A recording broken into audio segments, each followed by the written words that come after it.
Hello everyone, this is Crota giving you a shoutcast in a game between oGs's MC versus Apocalypse here on Shakuras Plateau. I believe this to be a BattleNet game from the Korean BattleNet servers, as the names were a little bit different, and it does look like the BattleNet version of the map. We have oGs MC spawning as the red Protoss player on the top right hand side of the map. Meanwhile, we have Apocalypse spawning on the top left hand side as the blue Terran, so this is Terran versus Protoss on Shakuras Plateau, and I am looking forward to this matchup. Now, Terran versus Protoss, recently I've seen a lot of aggressive 2 racks play. I don't know if it's just because I cast Wednesday Night StarCraft and I happen to see that a lot, or if that's really starting to become the norm. But a lot of Terran players have been trying to put down a little bit of early pressure with Marines and Marauders and Concussive Shell, and then following it up with Metavacs and then trying to expand behind it. And that's worked out pretty well for a lot of Terran players as of late. It's also worked out well for me, so I am commenting on that strategy. But then StarCraft, the metagame, is like a living, breathing animal. It always changes, and if you don't play for 2 weeks, not only are your skills rusty, the metagame is going to change, and then you find either that your old build counters the metagame, or your old build just absolutely gets destroyed by the metagame. An early probe, or no, sorry, not an early probe, a standard probe now coming out after the gateway. We'll be doing some scouting in just a moment there. We are getting into the assimilator by MC, so we are seeing some standard tech play. Apocalypse, on the other hand, also doing the same strategy as well. He is not going into that double rack, so we should be getting up a Marine training and then trying to deter this one particular probe.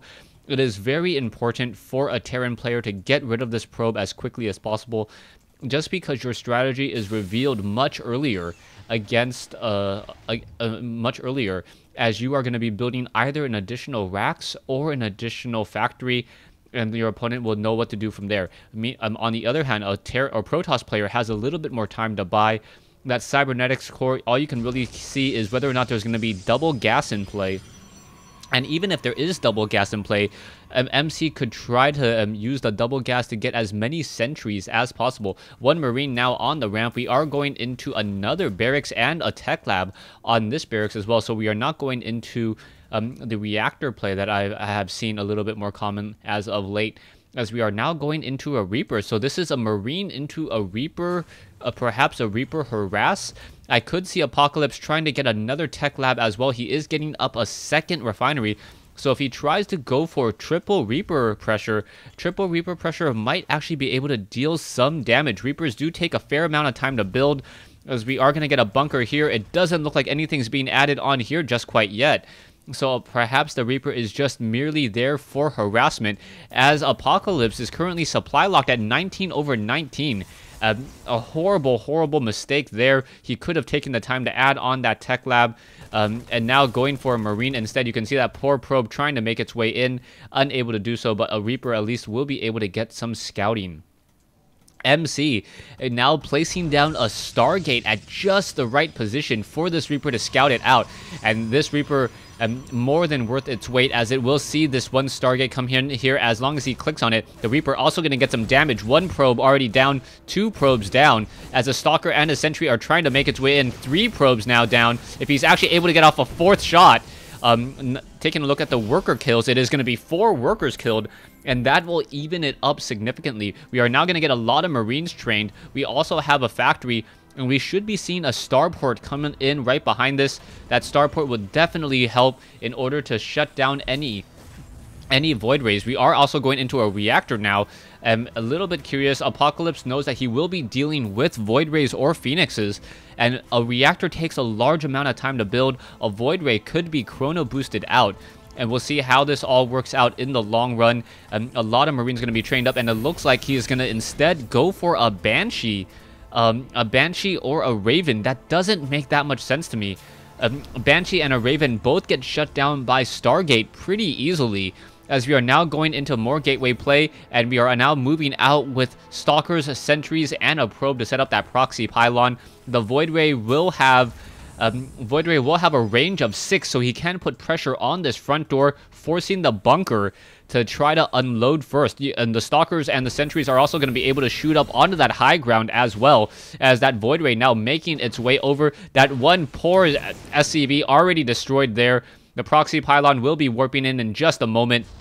And now, here comes MC knocking. Marines are now going to be trying to push their way in. And there's the force field, preventing those Marines from really getting any damage there. So, that Void Ray in a perfect positioning. The Sentries laying down a force field and able to detract it there. Apocalypse now supply blocked or supply locked at 42 over 43.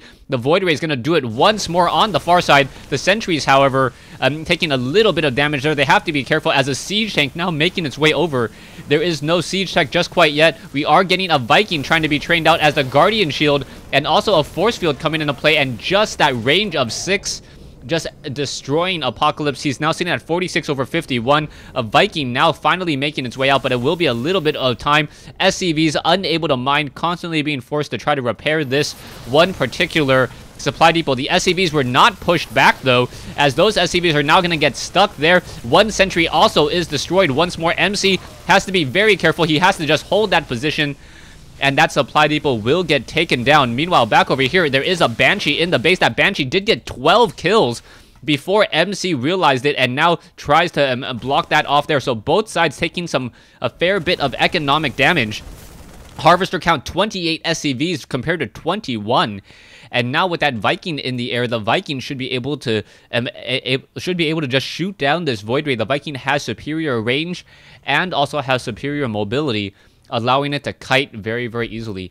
Taking a look at the production, we are going into a Phoenix, Combat Shield, Medevac now being trained up, double supply depots, and yeah, this one tech lab going into one Banshee. That Banshee, however, did save, getting up to 15 kills already, 19 worker kills, as the Banshee now looking to perhaps live and fight another day. MC trying to see where that one Banshee is. The Banshee going to come across down over here, and now get destroyed by a Phoenix. Zap, there it goes.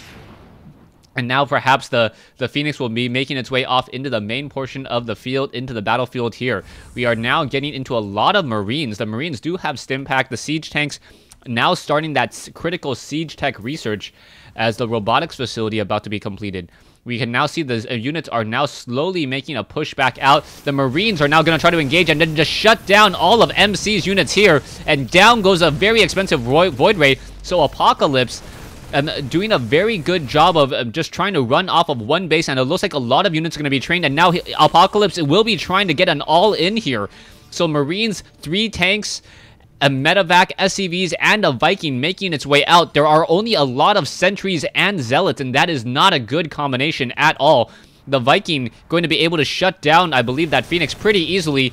As you can see, that Phoenix being forced to pull away once more, and the SCVs trying to repair that Viking. The siege tanks are going to start sieging up in just a few more seconds, as the Sentries need to be very careful. There is 2 Medevacs, so those 2 Medevacs should be able to perhaps elevator both sides. SCVs, both sides taking in a lot of damage so far. Vikings now making their way in.